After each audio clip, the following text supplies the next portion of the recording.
Hi, I'm John, founder of Essence, facilitator, musician, podcaster, and author of children's books. I guide people towards living their essence through one-on-one coaching journeys, group coaching programs, and many free offerings such as this podcast. If you want to go on a deep dive towards living your essence, I invite you to go to my website and book a free discovery call. And then we can explore many ways how you can live your unique essence. And now, let's jump straight into today's podcast episode. When you look at someone's face, when you look at their eyes, when you look at their posture, you can usually spot someone that looks bright. They look healthy, they're standing straight, right? They're facing you, they're holding eye contact. When people go into a dis-ease state, almost always I notice a collapse in posture and a twisting of the face as people can't breathe. And really, that was the thing that changed my life. During COVID era, I noticed that most people's face was twisting because this is what I've done for many years. I've studied symmetry of the face and breath. And when you see someone's face going into a contracted state, like you know that their hydraulic system, their life flow is disrupted in a major way. Welcome to this episode of Essence. In this episode, I have with me Dr. Tim Weeks. Tim is a doctor of chiropractic, functional medicine, and physician. For the last 2 years, he's been traveling the world with his partner Vivian in search of answers of how to open the breath and how to contribute to the health of all. His declared goal is it to help millions open and release from a compressed state. In this episode, we will be talking about the topic of health, about the huge impact that our breath has on our system.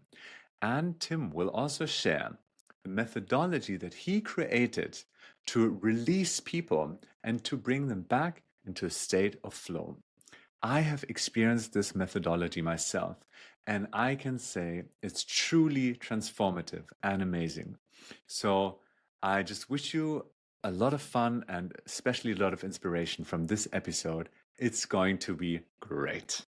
Thank you so much, John. And thank you for doing this podcast. It's a challenge to start anything like this. And so I commend you. It's wonderful. Wow. Thank you so much. And where are you currently? You said you were somewhere close to the sea. Yeah, I'm in Belize right now. I'm staying at a house right next to the ocean for the next month. And it's, a really interesting place. It's near Hopkins, Belize. There's not much here. And so it's almost a practice in reducing inputs, a little bit of boredom. It's a boredom experiment. I'm practicing being bored. I love it. Great experiment. Yes. And let's take everyone who is listening to the moment where we met, because I also asked you, like, where was the last time that you felt connected to your essence? And you said you would love to start with how the journey started, where we met first. So maybe you want to take us to this moment and what you were excited about or where you felt connected to your essence in that context. Yeah, well, I think a little background first is I am a physician. I was a chiropractor and a functional medicine doctor for many, many years. And then I got involved in the journey of frequencies, sound, music as a methodology for opening the body, opening the breath. And that connected me to someone named Thomas. And I've been following Thomas for many years, which brought me to Norway. And it's where I met you. And one of the things that Thomas and I had been doing is experimenting with, and with my partner, is opening the body in almost an alchemistic way, using sound and ceremony and touch and breath all together to see if we could create some massive transformational moments. And that's where we met in Norway in one of those ceremonies. Wow. That I remembered so well. It was so powerful and so transformative. And what you offered, I never experienced anything like that before. And I would love for everyone who's listening to get like a little taste of what is it that Tim is doing? Like something in the transformational world. What does that look like? Because it's, for me, it's truly unique and very, very special. Yeah, it's a good experiment for me to try to explain. But basically, all of us have a core frequency. And one of the things that I observed, especially in the last, 7 years, is our frequencies represented in the human face and in the posture. And, as we saw so much happening in the world, and the human breath, it was my observation that most people's posture was collapsing. Their breath was becoming more shallow. And literally, you could see changes in the face. And so for the last years, I've been experimenting with ways of how do we open contraction? When someone goes into a contracted state, and through many experiments, one of those methods, and perhaps the most powerful, it sounds crazy, is that we pull people from six directions. If you look at like a snowflake or almost everything in our three-dimensional world, there's six sides. A box has six sides. And our human connective tissue, our face, our fascia, has six sides. And so when we found that when we would manipulate people from six directions all at the same time, it almost acts as like a full reset. And people often feel a massive like explosion of energy in their body. And there's usually some release. Sometimes it's laughter, sometimes it's tears. But I found that people who are really stuck physically, emotionally, chemically, spiritually, sometimes this can just be a profound reset for them. And so also we added ceremony and music on top of that, and many people. And it's a very powerful way of opening your body, opening your breath, and really resetting your core frequency. It sounds amazing, and I've experienced it, so I can share maybe now, like from my first experience, first-hand experience, what that felt like for me, because exactly what you described is being pulled from multiple directions. For me, it felt like a jolt of energy was just rushing through my body, and I felt, it's actually very hard to describe, but a lot of energy and alignment, and that something opened. Some space opened, and I felt extremely free afterwards. And funnily enough, just 1 month later, I really decided to step onto this journey where I'm now, and start everything that I'm doing right now with Essence. So it definitely kickstarted something, and it's beautiful to see that this one circle at least is coming to full circle from this experience to where we are currently. And I would love to know also, like, how did you, what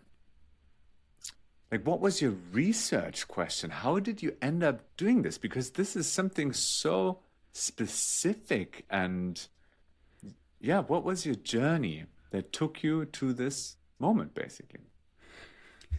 So I guess the best description of what I do is functional neurology. I test people's nervous systems. I check how well their body can move. And one of my observations many years ago actually was that most people who are sick go into a compressed state.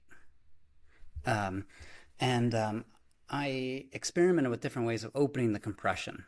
And it's funny. A lot of people feel like, I've even heard people say, like, I just wish people could pull me from both directions. And it was in one of those times that someone told me that I thought, I wonder if I could do that. And I experimented with making a strap that would go over the head, and I locked the person's pelvis, and I decompressed them.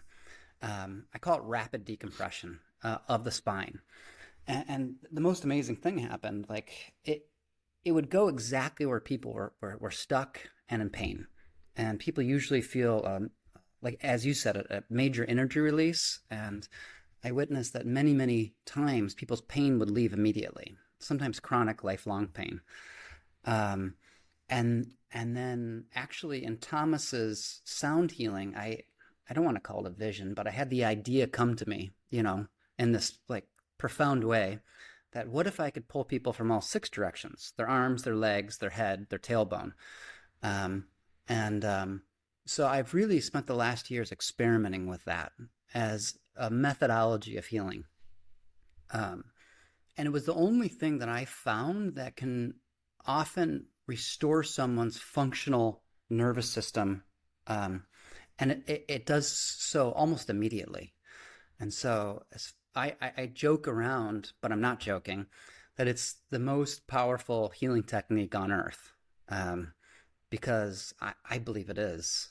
And there's many other things that are needed, but if that is needed, it's the only way I found of opening that contraction.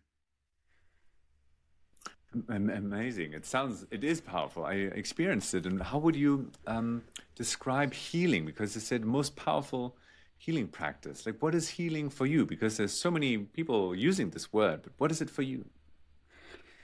Well, I'll take it to basically the flow of the body. There's a flow happening continuously. Our blood, our lymph, our nervous system, everything is in a state of flow. And even the word disease is lack of flow. It's dis-ease.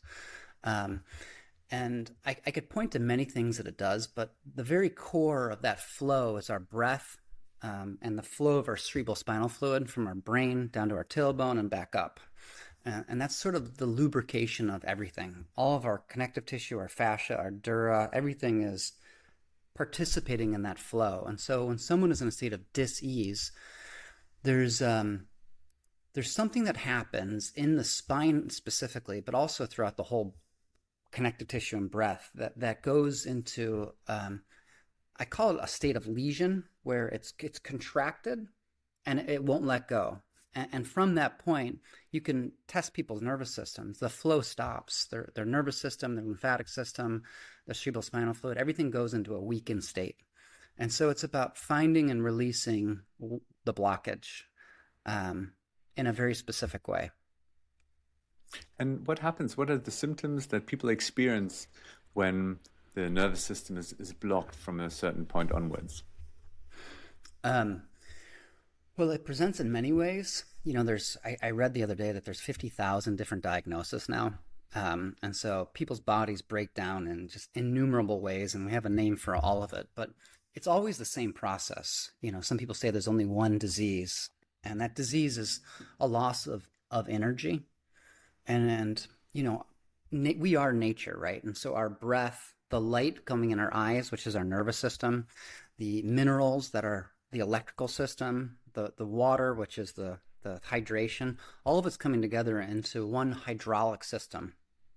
And so when that energy drops, people disconnect with it. So they can't breathe as well. You know, the motion of the fluids through their body are restricted. The most obvious way I think that we see this is posture, right?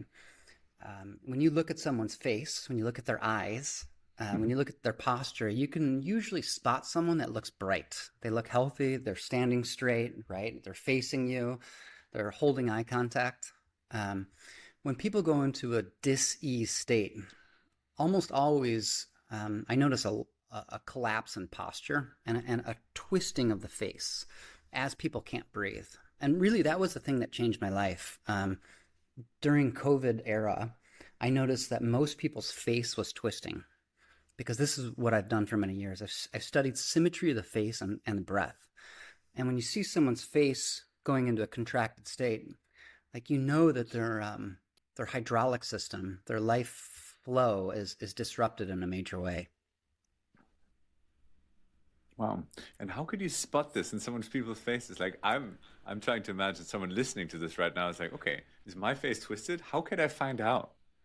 Well, you know, the easiest way is what we associate with beauty. And I know this is a tough one in a world where we're not supposed to like judge people, but some people are beautiful, right? Beautiful people who have symmetry of the face and good posture are usually healthier. You know, we are engineered to be attracted to healthy, fertile beings. And so when you see someone who inherently is attractive, and that doesn't necessarily mean you have to be any specific definition of attractive. You know, every every culture throughout history had a different definition. Like the Hawaiians loved big people, right? Some people liked really skinny. Some people wanted very muscles. Some people wanted small muscles. The one thing that was universal across all cultures in all time was symmetry of the face, and symmetry of the posture, because it represented, you know, one step deeper, it represents nature. Nature always presents itself in ratios like pi or the golden ratio. And the more a person is aligned with those golden ratios, those mathematical numbers of nature, the more beautiful and attractive they tend to be.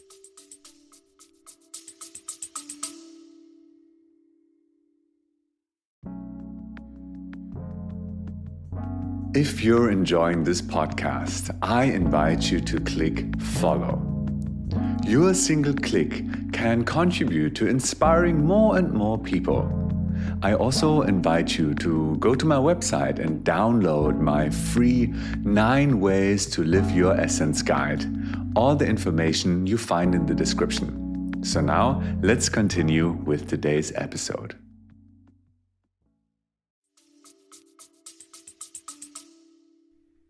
That's fascinating. It really reminds me of, I was also diving deep into shadow work quite some time ago. And within shadow work, what I learned was that the stories, the narratives, the beliefs, and also your fears can also manifest in your body. So when someone tries to protect themselves from blame or shame, that this kind of goes into a twisted, shoulders forward, head looking down. So this connection of how free do I feel? How free does the energy flow manifesting in the body and in the posture? Is that also what you're referring to? Yeah, absolutely. And this is where it gets almost hard to explain, but really fascinating. Every posture creates different thoughts, right? Right before we started, you said, check your posture, take some breaths. I think that you knew that you wanted to connect with the higher part of me, right? You wanted me to breathe and relax so that you could have a real conversation. And the tricky thing is the physical body, the physical biochemistry, and the thoughts all match. So when someone is in a crouched posture, as you just said, right, it's very difficult not to have sad, depressing thoughts. And so if we can interrupt in any way their biochemistry, their posture, or their thoughts, they're all a way of interrupting disease. But if you can do all three at the same time, right? Like have people connect to an emotion, release the physical twist in their posture, and often put people through a detoxification of some kind. That's where I have seen the most magic happen. And so let me ask you a question, and I hope this isn't too personal. Right after, for you, that release, right? Yeah. There was an eruption of emotion. Mm-hmm. Did you even know what that was? A lot of people don't. Or was it just a visceral release? I remember this moment so well, and I even remember the song that we were singing. So this was to take everyone else into this moment. We were having this ceremony for hours, I think 3.5 hours or something like that. And we're singing the same mantra over and over again. And sometimes this mantra pops up in my mind and I get just tears in my eyes because it touches me so deeply as I connected now with all these releases and openings that happened. So for me, what happened first, I felt this jolt of energy running through my system. I remember that I was screaming like hell, but not out of pain. It was definitely like a release of energy through my voice. And this might be strange for people to hear this vocabulary, but for me, it felt like something had left me, like something that was stuck in my system, some kind of darker and heavier energy that left my system in that moment. That was very, for some people it might be difficult to hear that, but that was my experience. And I can't Until today, I don't know what it was. I can't say it was this belief or that this emotion got freed, but just that something opened, like a channel aligning itself within my system. That was my experience. And I find it funny. Most people say the exact same thing. In the last years when I've been doing this, people almost always say something left. Um, I don't know what it was. I don't have to know what it was. But I feel much lighter, and I feel more aligned. And so, like, I'm curious, like, I know this is maybe supposed to be an uplifting podcast, but like, what is it that someone like you, and I think so many of us, what is it that we're holding on to that's Mm, compressing us? Um, it's some form of compressed energy, and something in our environment or in our life is creating that compressed energy that I think is collapsing our posture. And um, so you asked me before we started, like, what is the thing I'm most passionate about? Like connecting to my essence. Like, I think for me, we all tend to point in what helped us or and what we've seen help others. And so, yeah, it's releasing whatever that compressed energy is and watching the transformation. And then you're a perfect example. I just love it when I see people going into some form of service afterwards. Um, you connected with your essence on some level. I'm not saying it was just me, but maybe it was a catalyst. And now you're doing something of worth. And I think that's really beautiful.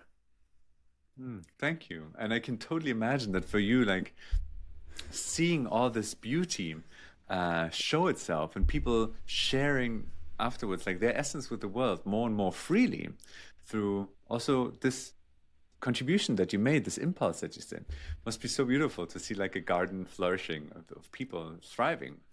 And to what you mentioned before about this dark matter, dark energy, or something like that, holding on to us, um, collapsing basically our society, is quite related also to how I see the world and how that relates with living our essence. Because I believe that our essence is always there. We come to this planet with this essence.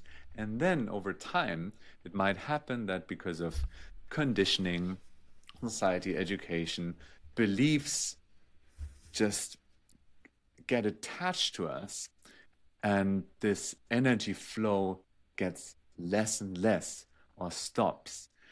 And how I see is coming back to our essence is basically unblocking this and reconnecting with what is already there.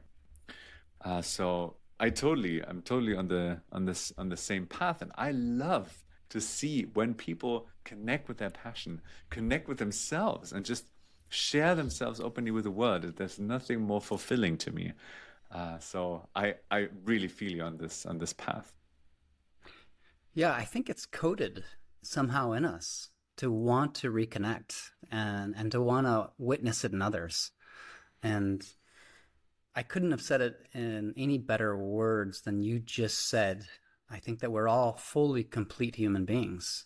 Um, and there's something that is blocking our completion. It's not that we're not complete in any way. It's as soon as we get rid of that thing that's blocking our natural flow, yeah, then we're free. And that's a lifelong journey right there, is trying to identify and get rid of and surrender that which no longer, that which doesn't serve you. Yeah, I was now wondering, like, if someone is listening right now to our conversation, and you would have the chance to implant one thought, like just one thought that could change their life forever, and yeah, like that's high expectations. But if there's one thought or one idea or one way of seeing themselves or the world, what what would it be that you would like to share? I think I will quote one of my teachers, um, David Hawkins, who wrote Power versus Force. He's a kinesiologist and in a very brilliant way figured out many aspects of human consciousness, life energy. He basically says, follow what strengthens you, right? Everything in life has the ability to bring energy into our nervous system. open us up further or to put us into a deeper state of compression. And he says the secret of life, which I tend to agree with, is simply doing more and more things that strengthen you and bring energy into your being. Um, yeah, I guess that would be the completion of it. Beautiful. And I actually, right now, I was thinking of one of these moments that we also shared when you did the muscle testing. And this thought also has not left me and has it sunk in deeper and deeper and deeper. Because I was thinking to myself, well, muscle testing, for people that don't know it, you could put your arm to the side and then someone asks you to say yes or no, and maybe you answer yes, and the person tries to pull down your hand or arm, and probably you feel strength. And then you can try with the same strength or even stronger to lift up your arm further. But if you answer with no, your arm will go down if the other person pushes down.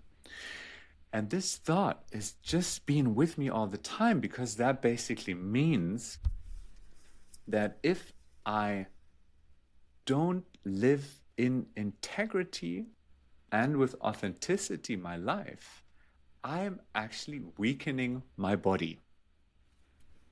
And I find this very fascinating, this thought of, if I'm basically saying no to myself all the time, or not speaking my inner truth in alignment, that this will weaken my body. What do you think about that? No, it's absolutely true. I mean, we live in a universe of laws, right? And if you violate those laws of nature, um, you disconnect from nature. And the more you disconnect from nature, the weaker and less connected you are. It's an absolute universal truth.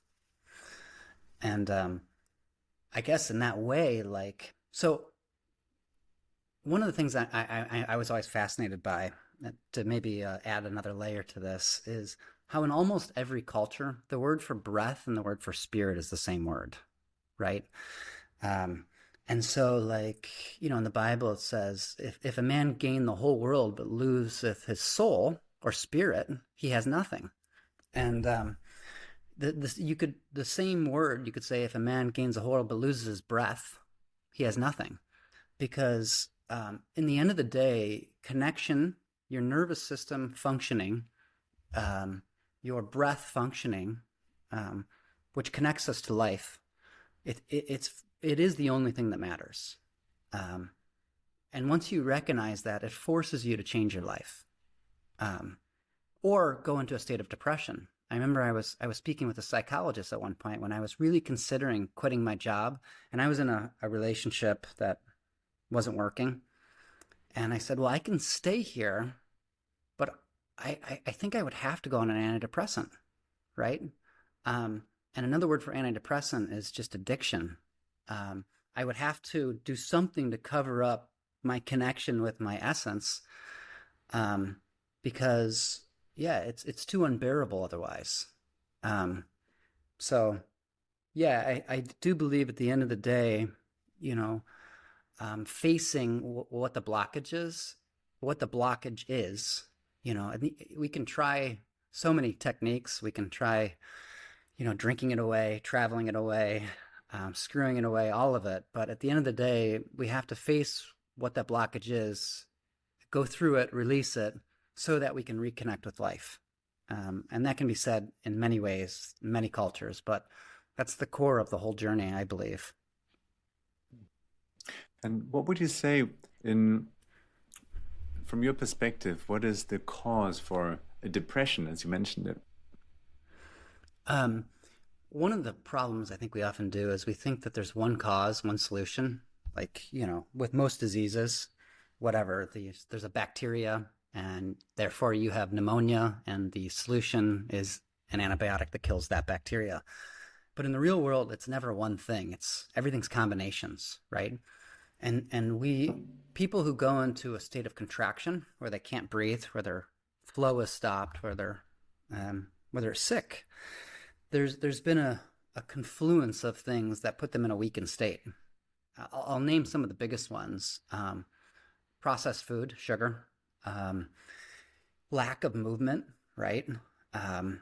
And then the most difficult one in the world today is overexposure to synthetic light, um, from our phones and computers and televisions and tablets, um, and not connecting with the natural light rhythm, which throws off every aspect of our brain and nervous system, from our pituitary to our hypothalamus, yeah, our whole entire endocrine system.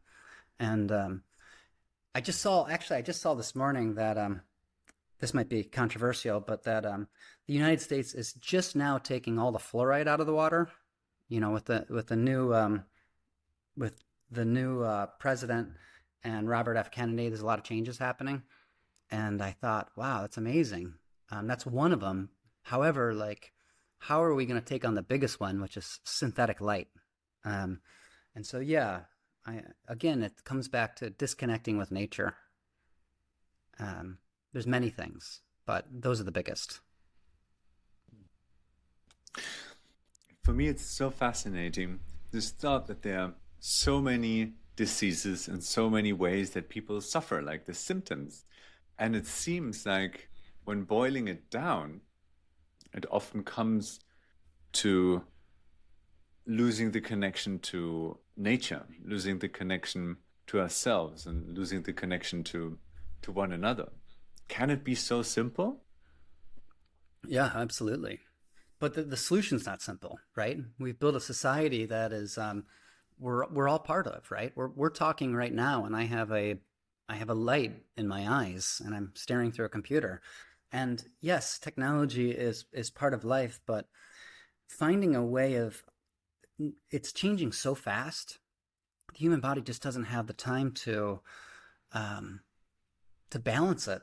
There's so many inputs coming that it's overwhelming our system. And so the trick of how to live in this world, right, without getting down and without becoming, completely, I don't know, overwhelmed. That's the trick. And I think that's what you're really asking. How do we live in this world in our essence, without having to be a hermit? Yeah, totally.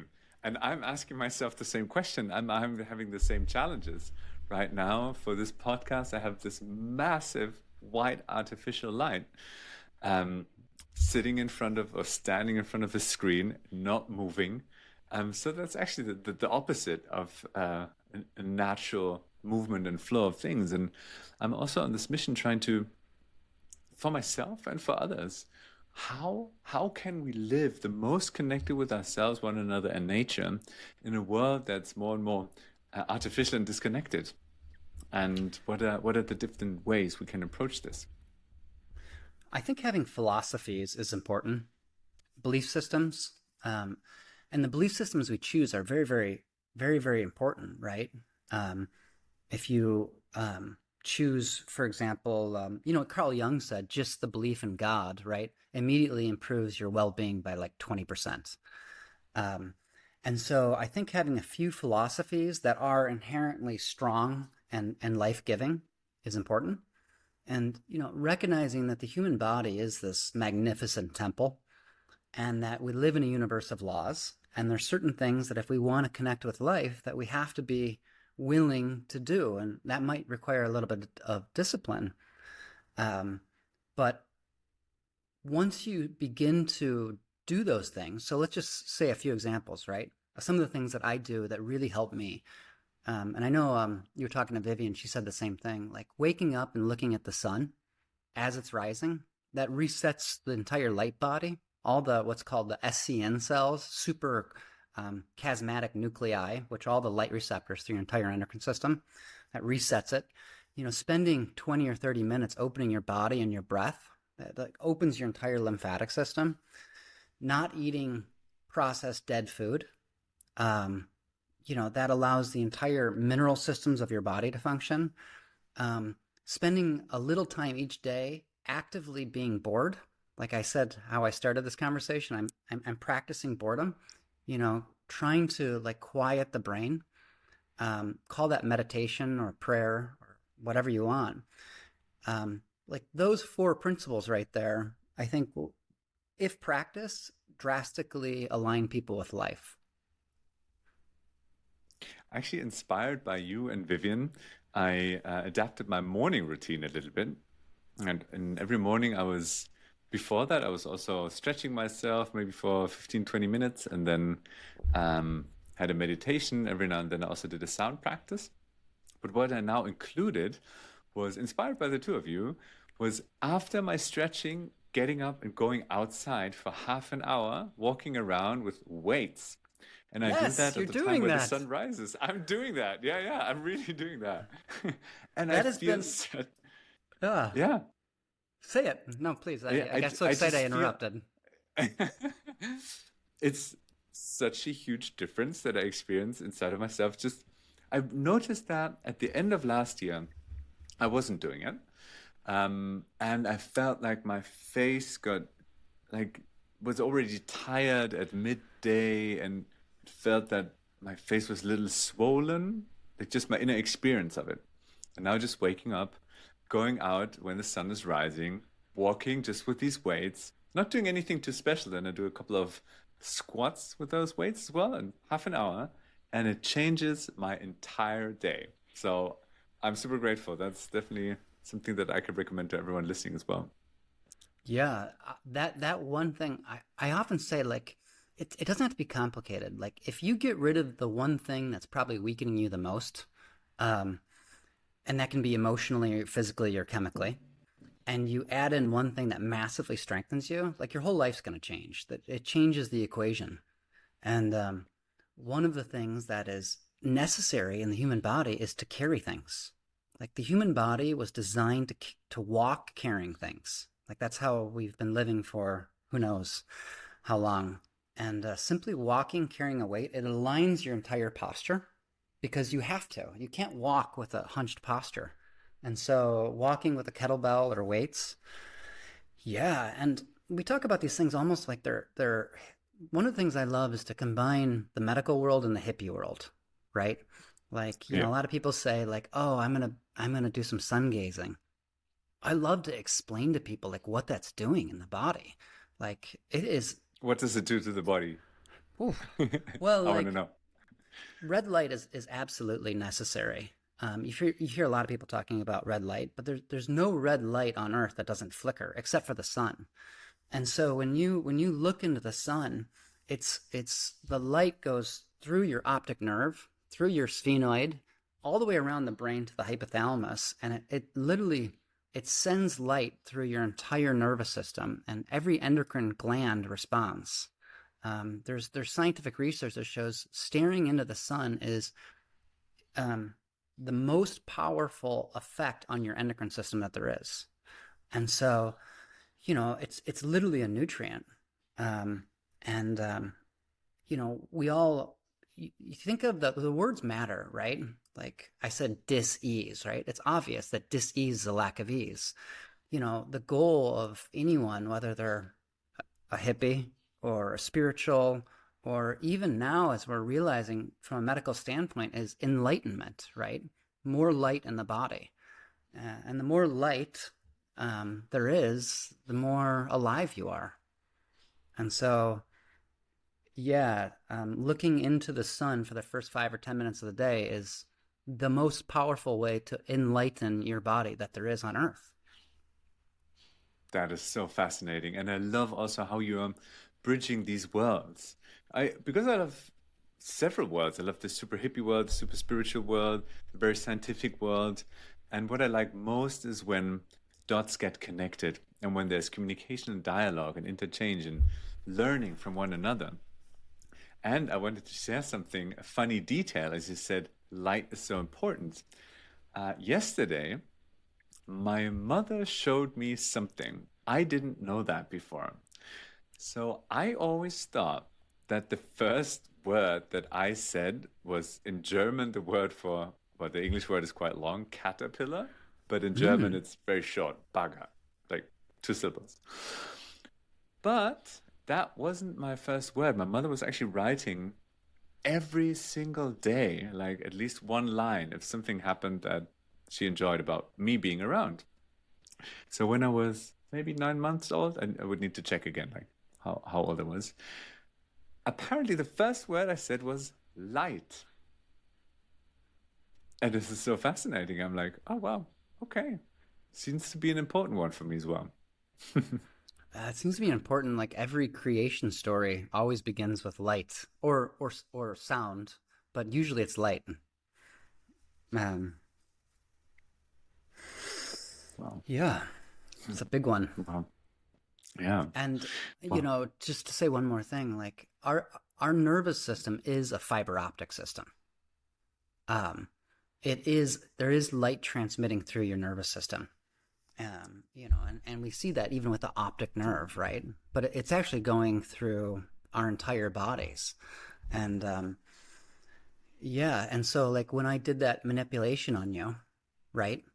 And you felt some shock of energy, what we were doing is we were removing a blockage in your central light system so that more light could transmit through your body. And I think that's the core of it. Um, and that's why I think it's the most powerful, healing technology that I've encountered. Many other things are necessary, but um, anyone who I think is struggling, I think that for sure is part of it.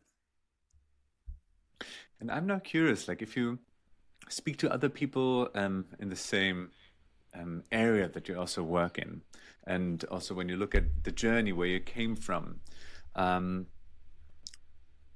and you share this practice with others and your thoughts and ideas and perspective of it, what is the reaction that you usually get? Is it like a critical From world from from patients other or like doctors. from other doctors? You know, um, it's weird. It's universally almost accepted. Now, a lot of people are scared, right? They see it happening and they think that sounds scary, and it is, right?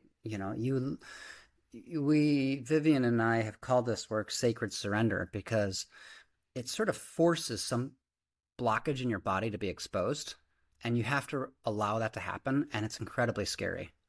And some people look at it like they're scared, but I've never I never met anybody who experienced it who didn't recognize immediately.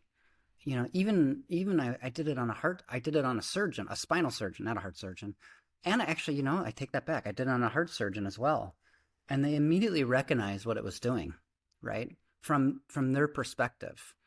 Um, and so I guess my hope is to expand this healing methodology in the years to come. The last years have been almost like an experimentation phase, and now I want to start doing case studies on it. And I've been meeting with a professor, someone who posts in literature, because I want to document this not only from a subjective perspective, what people are going through, but also from a medical perspective.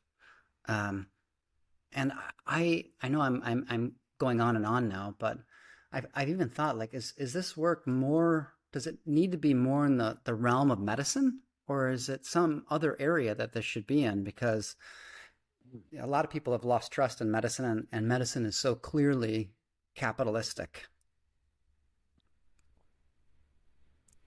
Good question. Like, what would your greatest dream be if you'd be like, wow, if I could create another path which is not alternative medicine and which is not school medicine? Or would it be like, I would love that people all around the world participate in the so train the trainer, so to say, system and learn this methodology and share it with the world? Like, would your greatest longing be there? Yeah, I think that's it. Um, I think we all want to be surrounded by people we love, and we all want healing.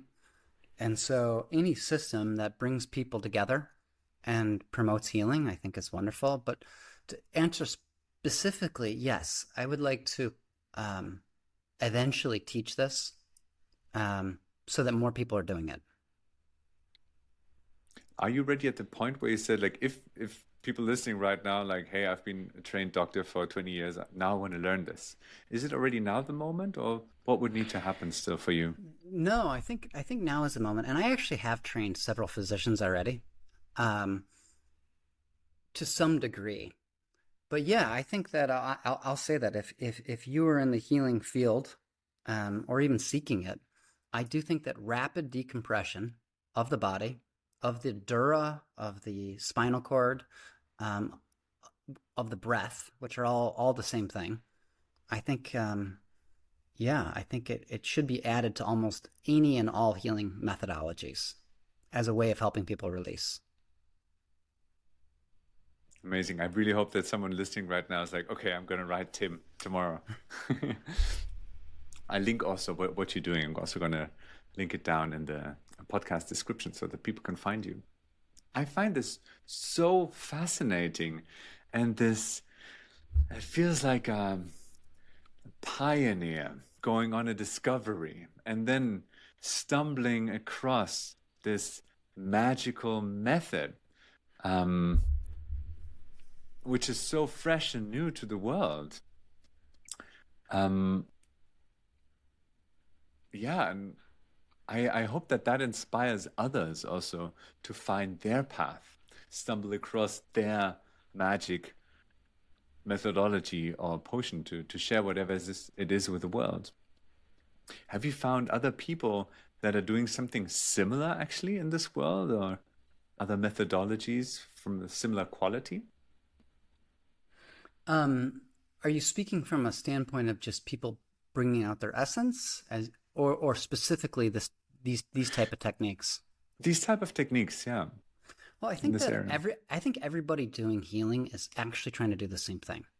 You know, I said earlier there's only one disease, and that disease is compression or contraction. Um, and whether you're using sound or yoga or breath work or diet, all of them, what they're trying to do is remove some layer of compression from the body. Um, and that compression is, if you study electromagnetic fields, that compression it could be defined as dissonance, that's held in the tissue. And so they're trying to release dissonance. And dissonance, another word for dissonance is toxemia. Um, and so I think that anyone who's doing real health work is trying to do the same thing. Um, as far as specifically what I'm doing, um, I have not seen anyone do it anywhere in the world. And the other thing that we're doing, just so your readers can hear it, is we're also releasing the skull from six directions. Um, and so one of the things we do is there's three passages. I always tell people, if you study the human skull and you study the breath and you study the sphenoid, like, you have to believe in God. It's like so magnificent, you know, and I think that's what the ancient Egyptians were doing when they were looking at, like, you know, the third eye and the human skull is the instrument of consciousness, right? And the more open your skull, the more open your breath, the more alive and the more conscious you are. And so, as I said earlier, people's faces are twisting, and it could be defined as a mass loss of consciousness. And so when we open the skull, we do it from six directions. We stick a balloon up the nostril. There's three passages on each side, and we're opening up the six directions of the skull. And then we do the same thing with the body. And there's some people doing pieces of it, but I, with help, have we put together our own methodology. And then one more layer, if I can, and this is the last thing I'll say about this, maybe, is with sound, right? With harmonic sound, when you open the body, because we are a musical instrument, right? When you physically open it, I do believe it needs to be retuned. And one of the things that you said was you remember the mantra that was happening while it happened. And I think that's super important, being reprogrammed with harmonic, loving sound. And I think those are all the steps, if that makes sense. Wow, it makes total sense. And when you speak about it again, I get transported to this moment where we sing this Rama Dasa mantra. And it's just like, I feel it in every cell of my body. Like this, you call it reprogramming with this harmonic sound. And I find it also so fascinating, just this short note on what music can also be. Like, that music is not just entertainment, but it can be way, way more, and also applied in these healing methodologies. So I find this very powerful. And I'm so grateful that you're exploring this also with Vivian together, and you've been on this journey for so many years, and then yeah, starting and creating your own methodology. I really, really celebrate that. Thank you very And much. yeah, at this moment, I feel also that now we're coming slowly to like a natural moment of completion. And I wanted to ask you if there's anything that you would like to share with the people that are listening, either something that you would love these people to know about you, about the work that you do. Um, Maybe you have some inspiration that you want to share with the people, whatever that is. Now is a good moment to share that, or whatever else is on your heart where you feel like, yeah, I would love to say that in this episode. Yeah. I feel like this is a really important time that we live in. Um, so many people are in a state of dysfunction, whether it's anger or sadness or, um, yeah, many, many, many layers of non-life-giving frequencies. That it's a huge time for.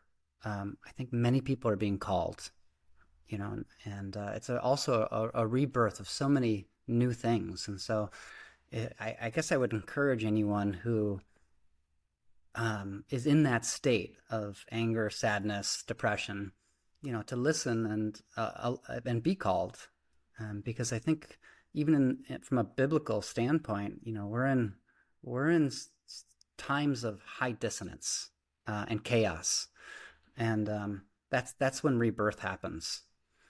From a specific thing, I'd love for people to stay in touch. So we're just starting a website. It'll be done the next month. But we call this work Sacred Surrender. Um, and the website is going to be sacred-surrender.org. And so if people want to get connected to us, be treated, or maybe learn the techniques, they can go there and they can sign up for our newsletter. Amazing. Yeah, I would definitely recommend this work that you're doing to everyone. Please reach out to Tim, check out the website, and yeah, sign up for his newsletter. And I can just speak from my personal experience. This opened so much for me within myself, and it's definitely one impulse that contributed to that I'm doing what I'm doing right now in this very moment. So if you want to step on your path and living your essence, this can also be an amazing impulse. And for this moment, I just want to say such a big thank you, Tim. Thank you that you took this time, that you shared your experience, your path. And I'm just very grateful for you as a human being, about our connection, and that I get to be inspired by you. So thank you so much for being here. And for everyone else, I'm looking forward to seeing you in this next episode of Essence.